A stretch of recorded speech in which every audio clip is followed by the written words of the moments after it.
Front, we've got a treat this week. We've got a new student, so we're going to look forward to Brother Zachary Klann, who's going to cover our reading for us this week of Numbers 17, 1 through 13.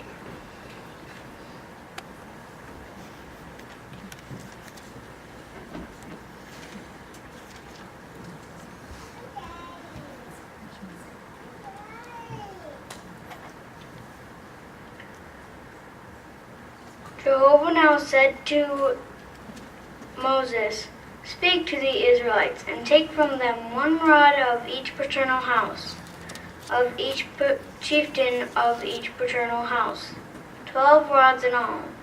Write the name of each one on his rod. You should write Aaron's name on Levi's rod, because there is 1 rod for each head of each paternal house.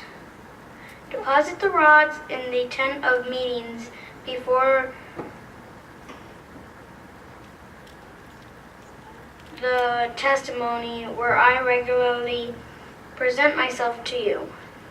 And the rod of the man whom I choose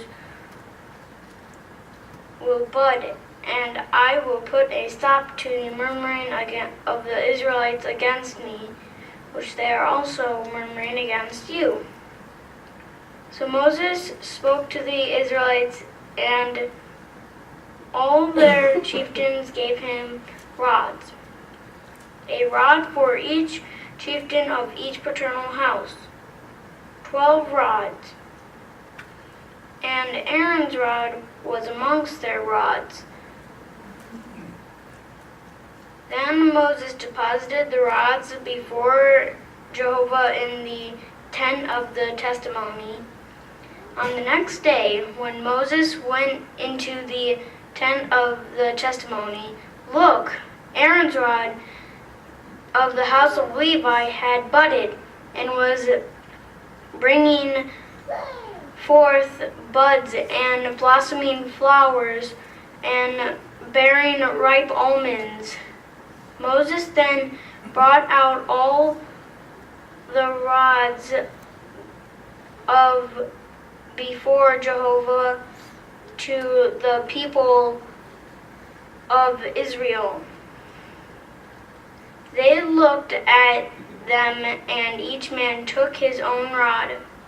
Jehovah then said to Moses, "Put Aaron's rod back before the testimony, as something to be kept for a sign to the sons of rebelliousness, so the murmuring against me may cease, and so that they may not die." Moses immediately did just as Jehovah had commanded him. He did just so. The Israelites then said to Moses, "Now we will die.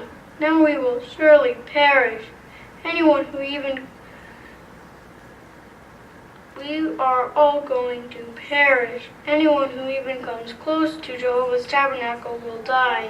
Must we end up dying this way?"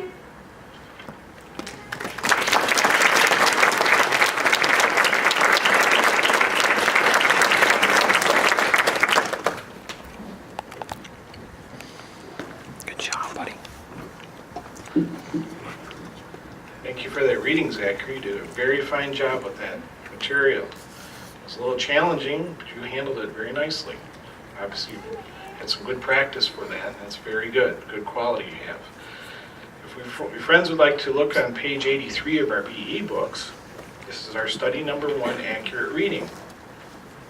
Now, Zachary did a very good job with that, with accurate reading. That's important because, as the box there says, it says careful and correct reading is a fundamental part of conveying accurate knowledge of Bible truth.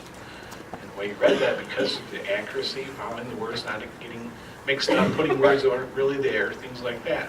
You might have confused somebody. That's important if we're talking to a schoolmate or a neighbor or somebody like that.